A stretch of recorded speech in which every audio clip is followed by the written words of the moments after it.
O gráfico do noticioso, ele dá esses picos e morre. Pico e morre. Morre rápido, né? Exato. Na semana que vem, outro pico e morre.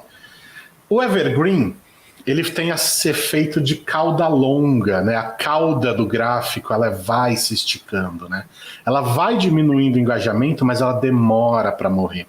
E ela tende a não zerar, tá? Ela tende a não chegar no zero. Basicamente, vão existir aí 2 tipos de conteúdo que você pode gerar. Tem o tipo de conteúdo que a gente chama de noticioso, que normalmente vão ser aqueles conteúdos que vão pegar a onda do momento, né? Tipo meme, notícias, eventos, coberturas, né? Coisas do momento que estão acontecendo agora. Picos de engajamento é uma característica dele. O que significa? Ele vai te dar um engajamento muito alto e depois ele vai morrer, né? Uhum. Você vai postar, ele vai fazer um boom e depois ele vai sumir. Ele tem a vida curta, né? Ele funciona durante poucos dias, poucas horas. Cara, um meme, hoje em dia, se você for trabalhar com meme, você tem que ser muito sagaz para pegar o meme na hora que ele está funcionando. Porque amanhã ele não funciona mais. Morre Daqui muito no final do dia pode ser que ele não funcione mais. Você precisa ser ágil, né? Você precisa postar antes que ele morra. Então esse é o tipo de conteúdo que a gente chama de noticioso. Tem tipo certo e errado? Não tem tipo certo e errado, tá? Os 2 conteúdos são super válidos, só que você tem que ter essa noção para você pensar a estratégia de como usar, né? Quando eu vou usar um conteúdo noticioso? Quando eu vou usar um conteúdo evergreen, que a gente chama? Evergreen, para quem não manja aí dos inglês, evergreen é um conteúdo sempre verde, né? Ele está sempre maduro, ele está sempre bom, que é um conteúdo que é sempre interessante. Normalmente a gente consegue trabalhar esse tipo de conteúdo com curiosidades, dicas, análises, depoimentos, né? Coisas que vão se manter interessantes durante algum tempo, coisas que não vão mudar tão rápido, né? Se eu venho, por exemplo, com um fato curioso sobre uma banda de rock dos anos 70, aquele fato curioso ele não vai se alterar, ele vai ser sempre um fato curioso, né? Até que todo mundo saiba dele. Mas até que todo mundo saiba dele, você tem esse conteúdo ali rendendo, entendeu? Ele vai te trazer esse engajamento justamente constante ao longo do tempo, né?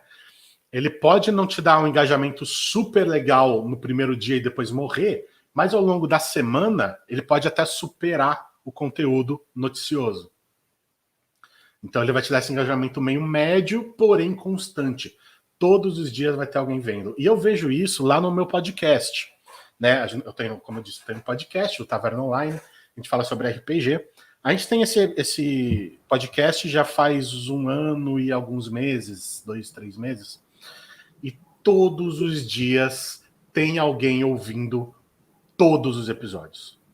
Tem pelo menos um view em algum episódio nosso, a gente tem. Por quê? Porque um podcast costuma ser um conteúdo evergreen, né? O episódio que a gente fez no ano passado, ele ainda é válido hoje. Ele ainda é interessante hoje. Então as pessoas que estão descobrindo o podcast, elas vão ouvir os anteriores. E isso vai me gerando mais views, né? Você tá falando dessa parte do conteúdo evergreen, e eu até pesquisei aqui, porque eu sempre lembro, a gente tem vários cases, mas é um exemplo de um conteúdo evergreen. Vou compartilhar rapidinho aqui, tá? A minha tela, mas o Sérgio, ele é um lojista também da Montink. Ele postou um vídeo, cara, falando da Montink lá. Eu vou mostrar para vocês aqui. Ele tem 2 vídeos falando da Montink. Um foi em 2017, março mais ou menos de 2017, e outro foi há 1 ano atrás, que ele tem um perfil, um canal no YouTube, e aí ele postou, porque a gente lançou a plataforma nova e tudo mais, ele postou novamente o vídeo.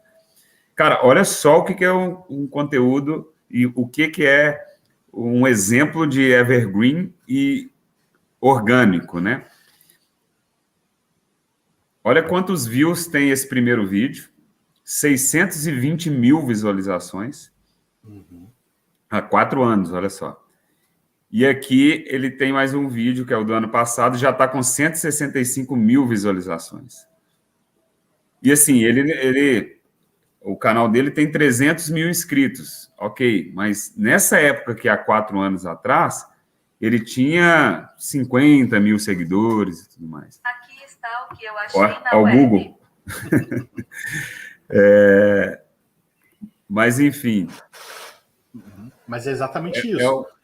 É um exemplo, né, de conteúdo evergreen, né? Então, assim, às vezes o vídeo dele ficou tão legal e com um conteúdo tão interessante que quando as pessoas procuram sobre camiseta, sobre e-commerce, print on demand, cai no vídeo dele.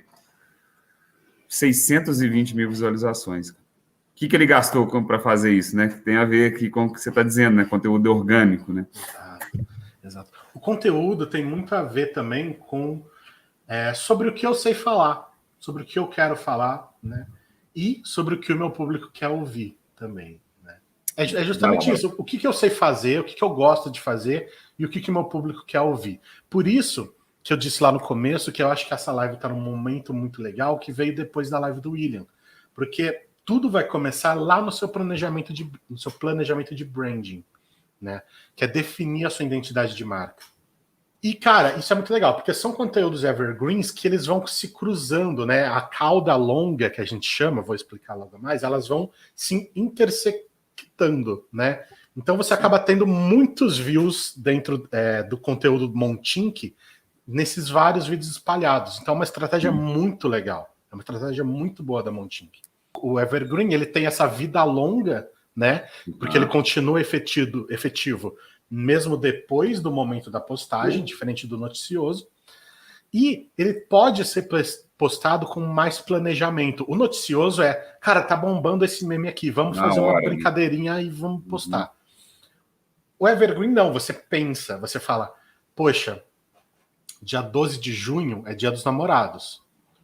Por que a gente não posta em abril ou maio um stories pedindo para os nossos clientes mandarem histórias de namorados, né? De como conhecer o namorado, o namorado. E aí, quando chegar na semana do Dia dos Namorados, a gente posta essas historinhas, esses depoimentozinhos, durante a semana, com um layout da minha promoção de Dia dos Namorados. Aí eu tô lembrando as pessoas que eu tenho uma promoção de Dia dos Namorados e oferecendo um conteúdo interessante, que são essas historinhas de como conheceu, como que, né, as desventuras da vida do casal e por aí vai.